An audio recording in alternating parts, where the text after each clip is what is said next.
Hi guys, ngayong araw nga pala ay happy birthday ko na nga ni. Kaya for today's video, samahan nyo ako ngayon kasi today is Luffy's day. Wala nga guys masyadong ganap kasi maghapong nasa trabaho ko ngayong araw. Sakto nga rin kasi ngayong araw ng Sabado, maaga kaming nakauwi kasi walang OT sa trabaho. Kaya dumaan na rin ako dito sa may supermarket para bumili ng panghanda ko mamaya. Wala naman talaga akong plano ngayong araw guys. Kala ko kasi may OT na naman sa trabaho at late na naman makakauwi ng apato. Di ko nga alam kung ako lang pero habang nagkakaedad wala na rin sa trip ko na maghanda tuwing birthday. Pero dahil vloggeries na nga ni, kaya walang no choice ako na ipasilip sa inyo itong solong celebration ko dito sa Japan natin. Kaya sa mga kaibigan at kakilala kong nanonood ngayon, pasensya na kayo guys, biglaan lang din to, sinorpresa ko lang talaga yung sarili ko. Yun, no? Fast forward, pagkatapos ko nga guys mamalengke, ininit ko na rin yung mga pagkain dito sa apato. Init-init na lang yun guys, pagod na rin kasi kapag nagluto-luto pa. Alam ko ba yung mga magtatanong sa comment section kung ilang taon na ako ngayong 2025. Para di na nga kayo guys malito, ipakita ko na lang sa inyo. Ito nga pala guys 20, hindi ito yung edad ko ngayong araw kasi paalam na 20s.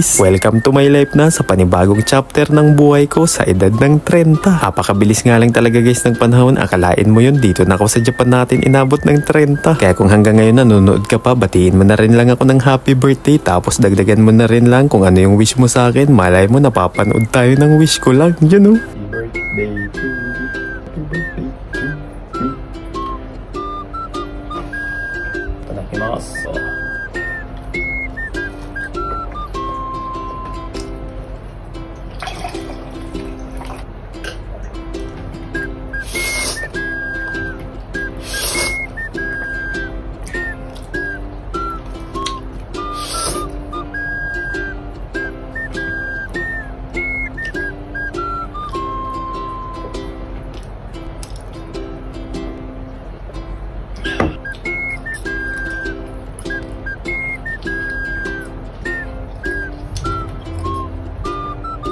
Kanina nga rin pala guys, in-unboxing ko na rin tong mga natanggap kong regalo galing sa mga business owner ng TikTok Shop Japan. Biro lang guys, hindi yan regalo, sadya lang talagang TikTok affiliate na tayo dito sa Japan natin. Unang item nga guys, itong Miniso X15 Pro wireless headphone. Pangalawang item nga guys, itong apaka-cute na Onyanma figure ng tutubi. Sakto siya guys ngayong summer, pwede siyang ipangsabit o ipangdikit sa bag, sa sombrero o kaya naman sa payong. Pangatlong item naman guys, itong sobrang daling bitbitin na payong. Sakto nga guys yung expectation ko sa size nito kasi laki lang siya ng palad ko. Madali nga lang siyang bitbitin kapag may lakad ako kasi kasyang-kasya lang siya sa bag ko. Sinubukan ko nga kung matatag, parang mas matatag pa nga to kaysa sa dati yung relasyon. Yun, no? Sunod nga guys na item, medyo nagulat ako dito kasi meron itong smartwatch. Nagpaplano kasi ako guys na bumili nito sa labas, buti na lang na meron na dito sa may TikTok shop. Kaya matik na yun guys, suro ulotonta na nga ni. Sunod na item naman tayo guys, pinili ko talaga to kasi ginagamit ko to pang araw-araw. Itong razor pero electric na, kaya electric razor. Apakaangas nga guys ng quality niya sa personal. Baka maging biglang pogi tayo kapag ginamit ko to. Next namang item tayo guys, itong kilala dito sa Japan na Hanajiroshi Skin Conditioner made in Japan. Next item naman tayo guys, itong nasa malaking karton, ang air cooler